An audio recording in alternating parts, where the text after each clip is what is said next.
कहानियाँ दिल की में आपका एक बार फिर से स्वागत है।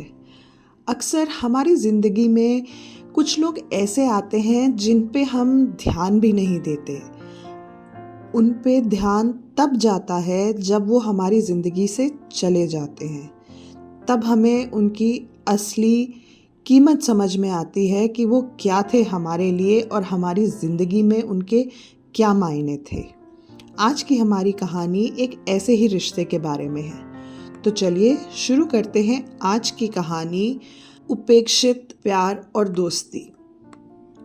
सना हमेशा से आरव के जीवन में एक स्थिर और शांत उपस्थिति थी। जिस दिन वे कॉलेज के पहले साल में मिले थे, उस दिन से सना चुपचाप उसकी विश्वास पात्र, उसकी चीयर लीडर और सबसे बड़ी मददगार थी। आरव एक ऐसा लड़का था जिसे हर कोई नोटिस करता था। वो दिखने में बहुत ही आकर्षक था, महत्वाकांक्षी और बड़े बड़े सपने लिए चलता था। दूसरी ओर सना शांत और शर्मीली थी। हमेशा बैकग्राउंड में रहना पसंद करती थी। अपने ऊपर ध्यान आकर्षित करना उसकी आदत में नहीं था। उसे बस आरव को आगे बढ़ते हुए देखकर कुछ अलग ही खुशी मिलती थी। सना का प्यार एक ऐसा राज था जो उसने हमेशा अपने दिल में छुपा कर रखा। उसने अपनी भावनाओं को दोस्ती और हौसला बढ़ाने वाले शब्दों के पीछे छुपाना सीख लिया था। उसने कभी उम्मीद नहीं की थी कि आरव उसे उस तरह देखेगा जैसे वो उसे देखती थी। जब भी कभी आरव किसी प्रोजेक्ट में संघर्ष कर रहा होता तो वो सना ही होती थी जो पूरी रिसर्च करके उसके साथ बैठ के उसकी सारे आइडियाज़ को एक व्यवस्थित तौर से प्रस्तुत करने में मदद करती थी। उसके हर सफलता के जश्न में सना उसके साथ होती थी, सबसे तेज ताली बजाते हुए, चाहे वो नोटिस करे या ना करे। जब भी जीवन में कोई भी कठिनाई आती थी तो वो सना ही होती थी जो उसके साथ बैठ के उसकी बात सुनती थी, उसे सलाह देती थी या सिर्फ उसके साथ होती थी। लेकिन आरव ने कभी भी उसे उस नज़र से नहीं देखा। उसके लिए सना सिर्फ एक भरोसेमंद और अच्छी लड़की थी जो एक छोटे शहर की, शायद वहीं रहने वाली, वहीं पे कोई बिना किसी सपनों के अपना जीवन गुजारने वाली लड़की थी। उसने कभी भी सना की निष्ठता को गंभीरता से नहीं लिया।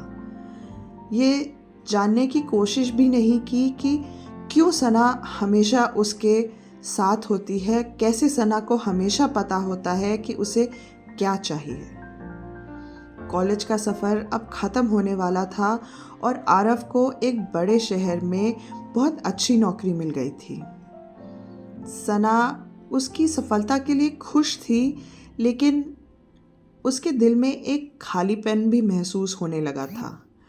उसे पता था कि अपनी नई ज़िंदगी में आरव और उसके रास्ते अब अलग अलग होने वाले हैं। वो चाहती थी कि कुछ बोले, पर वो हिम्मत नहीं जुटा पाई। आरव का जिस दिन आखिरी दिन था, सना ने एक स्क्रैप बुक बनाकर उसको भेंट में दी। उस स्क्रैप बुक में उनके कॉलेज के वर्षों की यादें थीं। उनकी तस्वीरें उनके दोस्तों के साथ, उनके मजाक जो सिर्फ वो जानते थे, और अनगिनत सलाहें जो उन्होंने एक दूसरे को दी थी और उनके जीवन में काम आती। ये उसका तरीका था आरव को अलविदा कहने का और उसे शायद ये एहसास दिलाने का कि वो सना को अपनी ज़िंदगी में उस तरह से देख सके जैसे सना चाहती थी। पर जब आरव ने वो गिफ्ट देखा तो उसने गिफ्ट को एक सरसरी नज़र में देखकर साइड रख दिया और झूठे मन से सना को धन्यवाद दिया। गिफ्ट को रखते हुए आरव ने कहा कि ये कुछ ज़्यादा नहीं है। तुम पता नहीं क्यों हर बार कुछ ज़्यादा ही करती हो।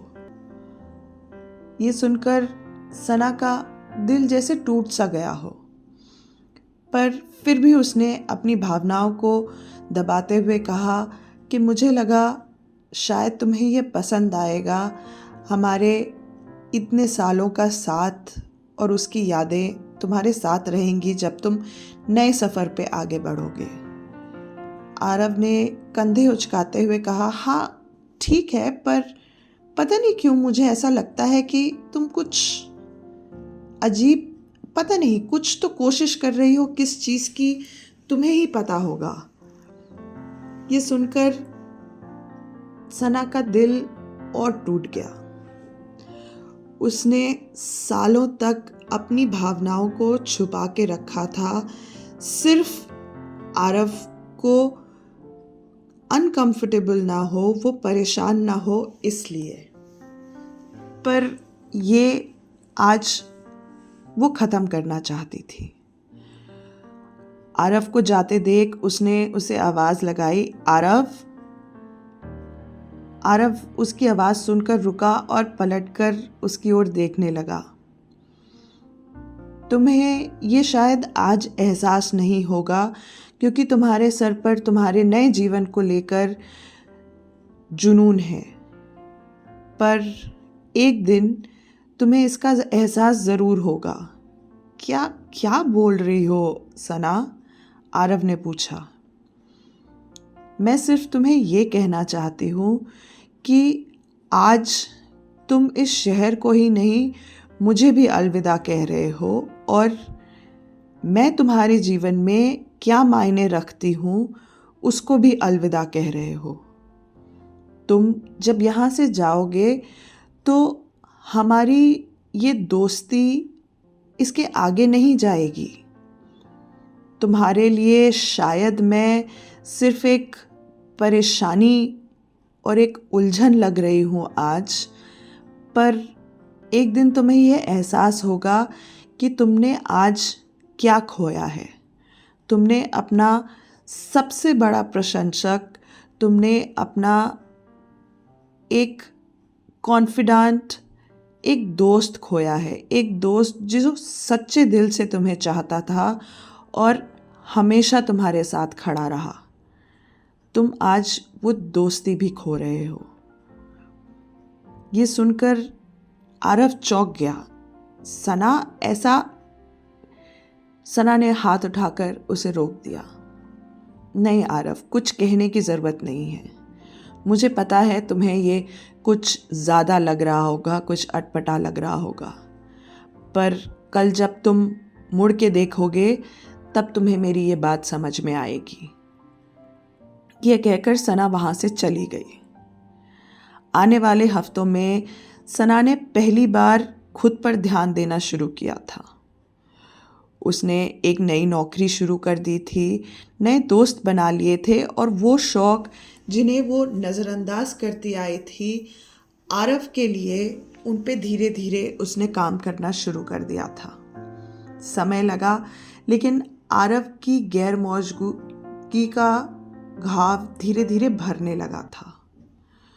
वहीं दूसरी ओर आरव अभी भी उसके शब्दों को उतने अच्छे से समझ नहीं पाया था, पर कुछ खालीपन महसूस होने लगा था।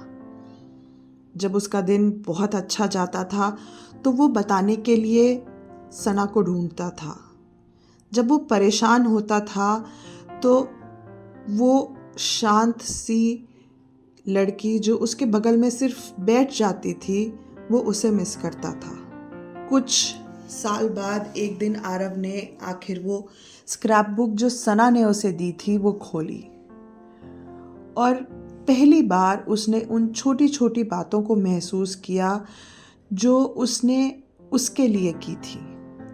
आज वो स्क्रैप बुक खोलते हुए, देखते हुए आरव को सना के वो शब्द याद आ रहे थे और उनका मतलब समझ में आ रहा था। उस दिन उसने सिर्फ वो शहर नहीं छोड़ा था, पर एक बहुत ही अनमोल सा रिश्ता भी छोड़ दिया था।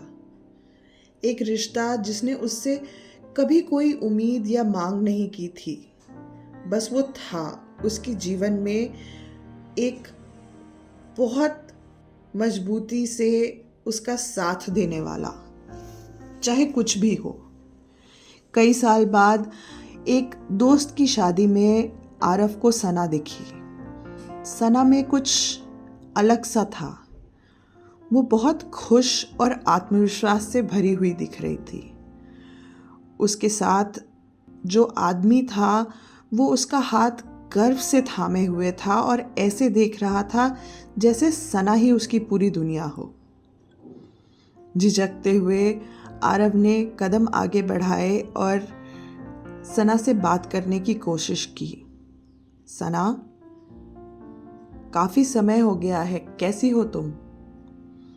उसकी आवाज़ सुनकर सना ने पलट कर देखा और हल्की सी मुस्कुराहट जो उसकी आंखों तक नहीं पहुंची, जवाब दिया, मैं ठीक हूँ आरव, तुम कैसे हो?